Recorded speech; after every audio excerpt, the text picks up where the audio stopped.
సింహరాశి ప్రేక్షకులకు స్వాగతం. మఖా నక్షత్రం 4 పాదాలు, పుబ్బా నక్షత్రం 4 పాదాలు, అలానే ఉత్తరా నక్షత్రం అంటే ఉత్తర పాల్గొని నక్షత్రం 1వ పాదం ఈ సింహరాశి కింద వస్తుంది. ఈ 2026వ సంవత్సరంలో వచ్చే జూన్ మాసంలో 2వ తేదీ గురువు మిథున రాశి నుంచి కర్కాటక రాశిలోకి ప్రవేశిస్తున్నారు.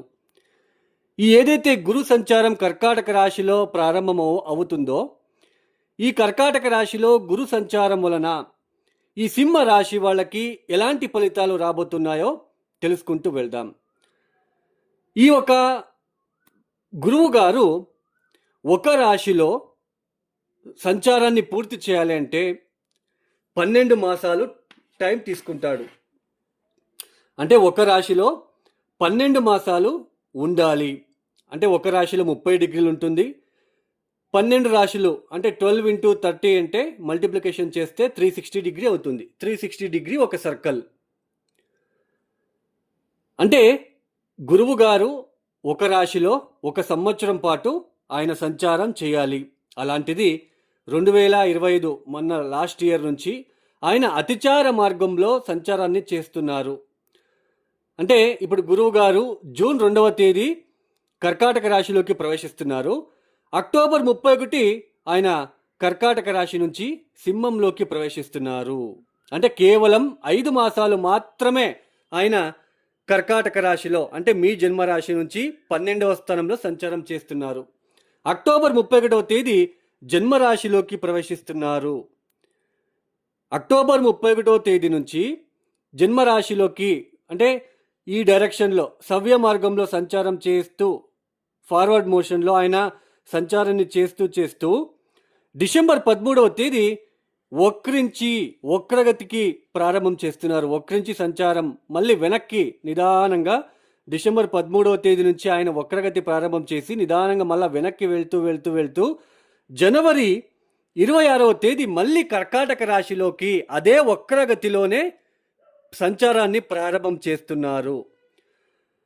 జనవరి 26వ తేదీ నుంచి ఏప్రిల్ 13వ తేదీ వరకు ఆయన వక్రించే ఆయన కర్కాటక రాశిలో సంచారం చేస్తూ ఏప్రిల్ 13వ తేదీ మళ్ళీ ఆయన వక్రత్యాగం చేసి ఫార్వర్డ్ అంటే సవ్య మార్గంలో సంచారాన్ని ప్రారంభం చేస్తున్నారు.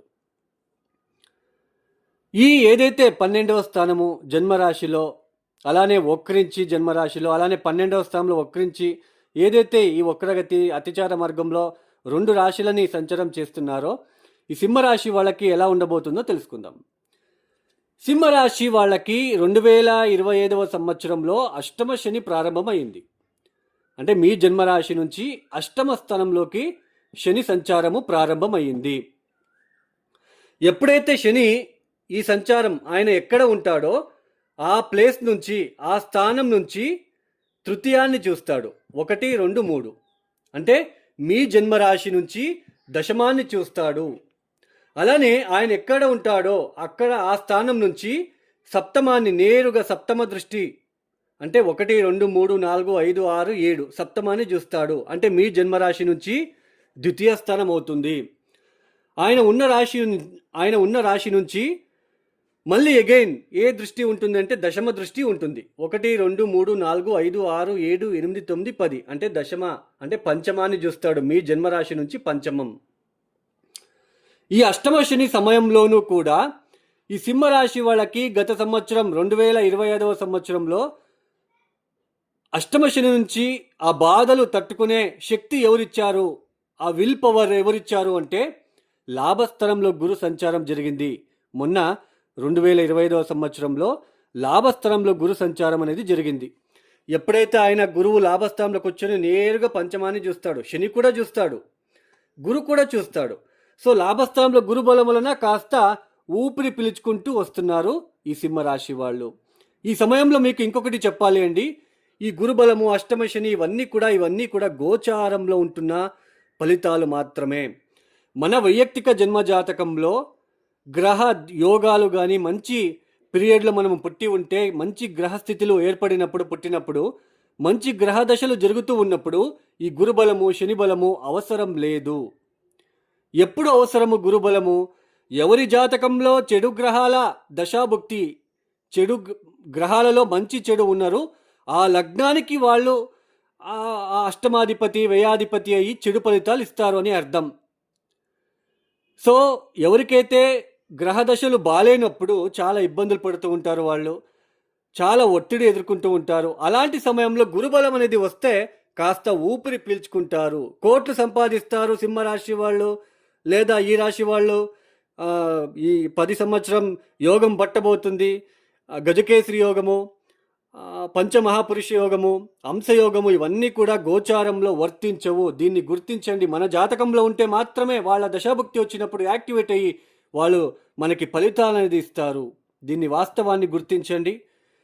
ముఖ్యంగా ఈ అష్టమ శని సమయంలోనూ గత సంవత్సరం 2025 సంవత్సరంలో కాస్తలో కాస్త ఒక 5-6 మాసాలైనా ఈ సింహరాశి వాళ్ళకి కాస్త ఉన్న దాంట్లో కొంచెం ఊపిరి పీల్చుకుంటూ వెళ్తున్నారు. అయితే ఈ జూన్ 2వ తేదీ లాభం నుంచి వ్యయస్థానంలోకి ప్రవేశిస్తున్నారు.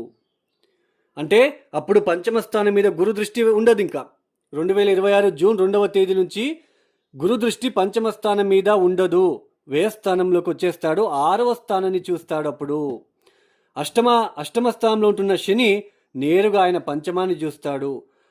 ఈ గురుబలం పోతుంది, శని ఎక్కువ మనకి ఇబ్బంది పెట్టడానికి ఛాన్సెస్ అనేది సింహరాశి వాళ్ళకి ఉంటుంది. ఇక్కడ ఎప్పుడైతే శని ఒక దృష్టి పంచం మీద పడుతుందో అనవసరమైన భయము, ఆలోచనలు, నమ్మి మోసపోవడం లాంటిది, డబ్బు నష్టము, సంతానం మాట వినకపోవడము, భార్యాభర్తల మధ్య అన్యోన్యత తగ్గడం లాంటిది.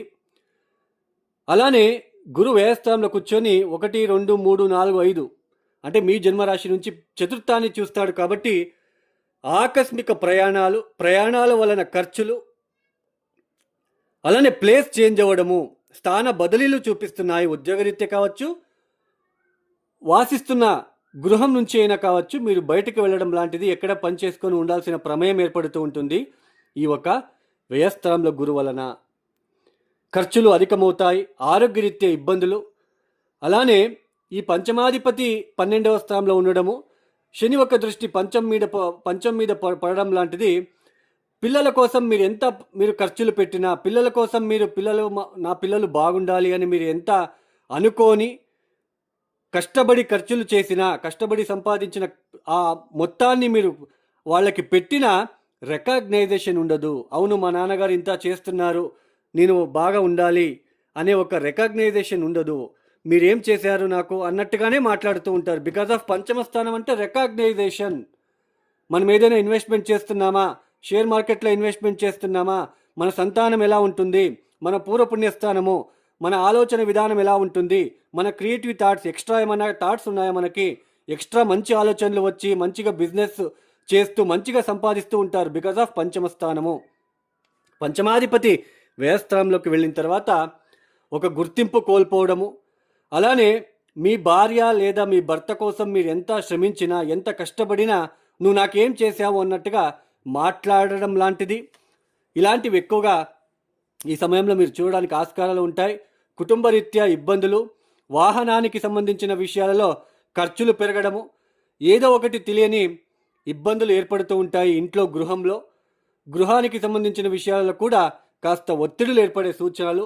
అలానే శని ఒక దృష్టి దశమాన్ని చూస్తాడు కాబట్టి ఉద్యోగరీత్యా చాలా ఒడిదొడుకులు, ఇబ్బందులు, శ్రమించి పనిచేయవలసిన ప్రమేయాలు ఏర్పడుతూ ఉంటాయి సింహరాశి వాళ్ళకి.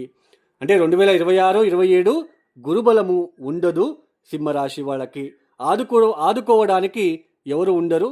బట్ మీ జాతక రీత్యా గనక గ్రహదశలు బాగా ఉంటే పెద్దగా డ్యామేజ్ అయితే జరగదు. ఇక్కడ ఇంకొకటి చెప్పాలి. అష్టకవర్గ బిందువులని ఉంటాయి. అది జాతకరీత్యా జ్యోతిష్యం మీద అవగాహన ఉన్న వాళ్ళకి తెలుస్తుంది. ఇప్పుడు శని అష్టమ స్థానంలోకి వచ్చాడు. ఆయన బలిష్టంగా ఉన్నాడా, బలహీనంగా ఉన్నాడా అనేది అష్టకవర్గ బిందువుల ద్వారా తెలుసుకుంటాం.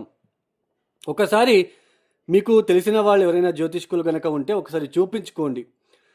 ఇక్కడ 0, 1, 2 గనక ఇచ్చి ఉంటే శని చాలా బలహీనంగా ఉన్నాడు, ఇబ్బంది పెడతాడు అని అర్థం. అదే 3, 4, 5 ఇట్లా అష్టకవర్గ బిందువులు గనక ఇచ్చి ఉంటే పెద్దగా ఇబ్బందులు పెట్టాడు అని అర్థం. గురువు కూడా అంటే 12వ స్థానంలోకి వచ్చినప్పుడు అష్టకవర్గ బిందువులు గనక తక్కువ ఇచ్చి ఉంటే చాలా ఇబ్బందులు ఫేస్ చేయాలి. కొంచెం స్ట్రాంగ్గా ఉంటే కొంచెం పెద్దగా ఇబ్బందులు ఉండవు. అదేమైనా సరే ఇప్పుడు సింహరాశి వాళ్ళకి కాస్త మంచి పీరియడ్ అయితే లేదు. ఈ సింహరాశి వాళ్ళు తప్పనిసరిగా శ్రీపాద శ్రీవల్లభ దివ్యచరితామృత పుస్తకాన్ని చదువుకోవడానికి ప్రయత్నం చేయండి.